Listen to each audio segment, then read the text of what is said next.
Nagsasanga-sanga na ang mga pangalang na iuugnay kay dating Public Works Undersecretary Catalina Cabral.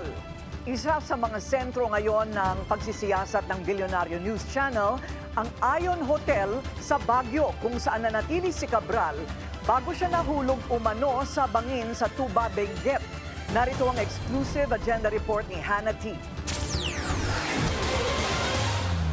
Naglilitawan ng mga pangalang natuklasan ng Bilyonaryo News Channel matapos ang pagkamatay ni dating DPWH Undersecretary Maria Catalina Cabral nung siya ay nahulog sa bangin sa Tuba, Benguet. Kamakailan nagkaroon ng search warrant ang NBI sa Ion Hotel sa Baguio, ang tinuluyan ni Cabral bago siya nasawi. Sa pagsisiyasat ng BNC, natuklasan naming isang Ralph Robintan ang may 99% ownership sa Potiel Resort Management. Ito ang kasalukuyang nag-ooperate ng Ion Hotel. Kasama niya si Rochelle Joy Viernes na may 1% ownership. May isa rin kaming nakuhang SEC General Information Sheet na dated August 15, 2025 at nagsasabing corporate secretary si Tan ng Potiel. Si Tan ay isang Baguio-based businessman at owner ng Big Boss Cars, isang vehicle sales and auto services company. Ayon sa aming mga source, kilalang political ally ni Benguet Congressman Eric Yap si Tan. Noong May 2025 elections, si Tan ang lumabas na petitioner para i-disqualify si Erickson Tagal Felipe, ang naging kalaban ni Yap sa pagka-lone district representative ng Benguet.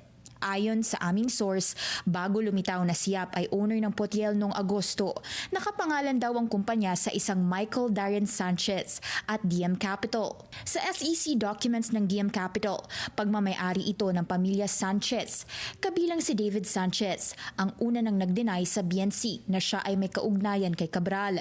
Sa mas malalim na pagsisiyasat ng BNC, natuklasan namin ang ilang mga kontratang nai-award sa Ion Hotel. Kasama rito ang pag-provide ng food and accommodation sa ilang mga workshop o event ng iba't ibang LGU at ahensya, kabilang ang sa Department of Energy.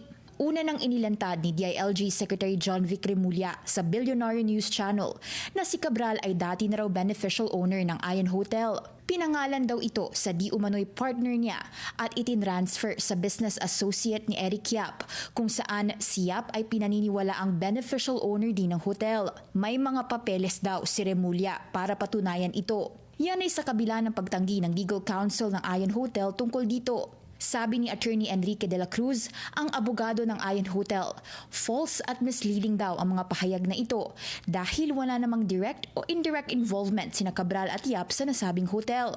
Pero sinigundahan ng NBI sa agenda weekend ng Bilyonaryo News Channel ang claim ni Remulla tungkol sa ownership ni Cabral at Yap. Parehas din po. Although we'd rather get certified 2 copies of the documents para magkaroon kami ng conclusibong impormasyon tungkol dyan.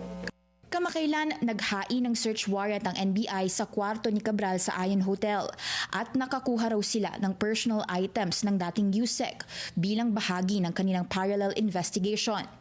We confirmed that several items were seized and confiscated, mostly personal effects.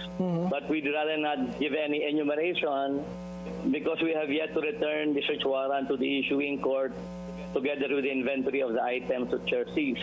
Ayon sa aming source, natagpuan ang isang kutsilyo sa di umano'y bag ni Cabral.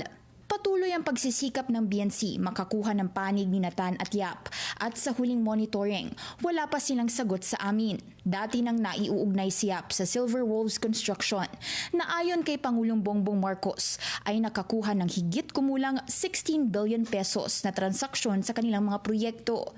Ito rin ang parehong kumpanyang naiuugnay sa maanumalyang flood control projects. Ayon sa Bureau of Immigration, bagamat may travel records nitong mga nakaraang linggo, nasa Pilipinas daw ngayon si Congressman Yap.